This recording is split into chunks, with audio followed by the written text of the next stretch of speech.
So this is what I call the two dogs, two bowls, one dog eats theory.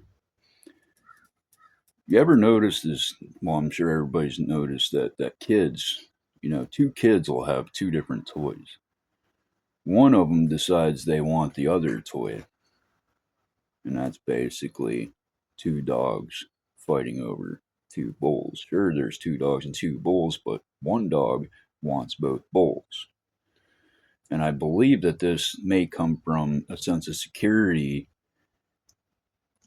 somewhat from the days of our actual survival, before we could manufacture. Imagine the first time somebody was able to manufacture food at an accelerating rate, like, trimming down a cornfield in a day rather than, you know, how long would that have taken? I don't know.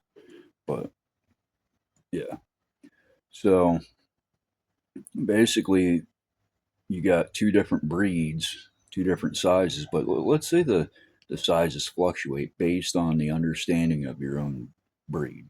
You know what breed you are, but you see traits in yourself that don't match up with that breed. So you're saying, "Am I really this breed?" You're not understanding yourself. You're throwing yourself into your own illusion of "I don't know who I am" because society says one thing, your inside says another, your actions say another, your thoughts say another, and it's like all these things. It's like I'm just trying to be adaptable to fit in any situation where I can feel comfortable. But through comfort lacks experience because you're gaining more experience in the wrong way. So you keep questioning yourself harder and harder, saying, "Do I deserve this bowl? Should I give it to the bigger dog?" But you see, when you're the smaller dog and you're looking at this bigger dog, taking up both bowls, you're thinking, how can I take care of this? I could leave the house. I can't leave the house because I can't reach the doorknob. So that house is your mind, your cage. You want to understand something one way because through experience you've tried to reinforce that belief. So what happens is you keep questioning yourself because you're questioning your own breed. You know, um, like I said, you see a trait that you shouldn't have, so you question yourself. But in actuality, it's because you've reinforced believing that through the experiences that you've been. When you don't stand up for yourself, you're going to reinforce the belief that you'll just become more adaptable to being pushed around and eventually everything will even itself out, right?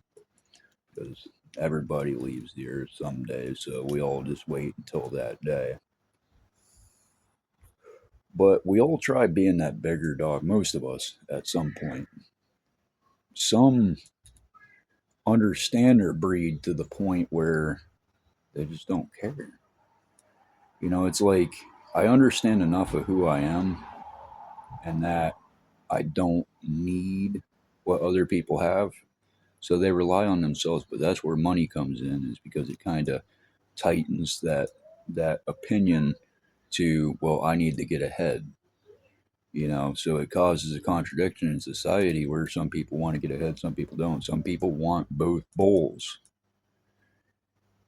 So you're stuck in your head thinking, well, if I can't get out of this house and I'm smaller than this dog, how am I going to get my bull back? So that's where the understanding of your own breed comes in.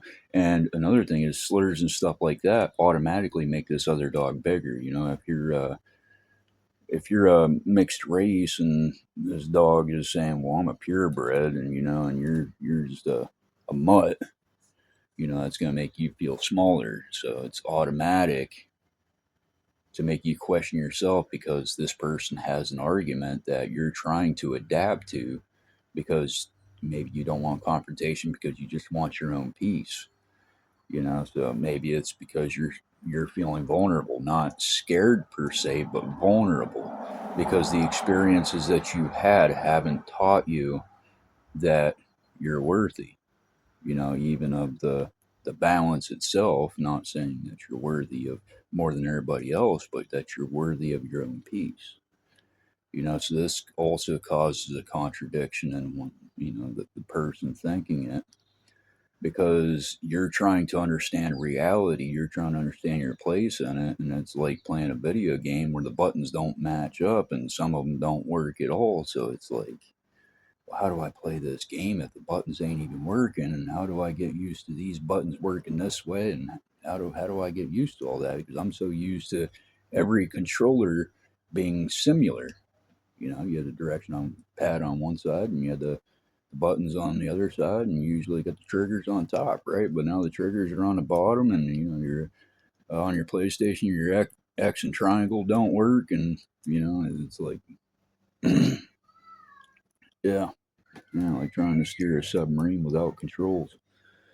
So, but when you start understanding who you are, your breed, you start becoming bigger, and then your experiences just come because you're learning yourself. So then this leads you down a path where you're going to start feeling like, okay, I understand this now. I'm not just trying to be adaptable. I'm now understanding the situation rather than just focusing on my vulnerability.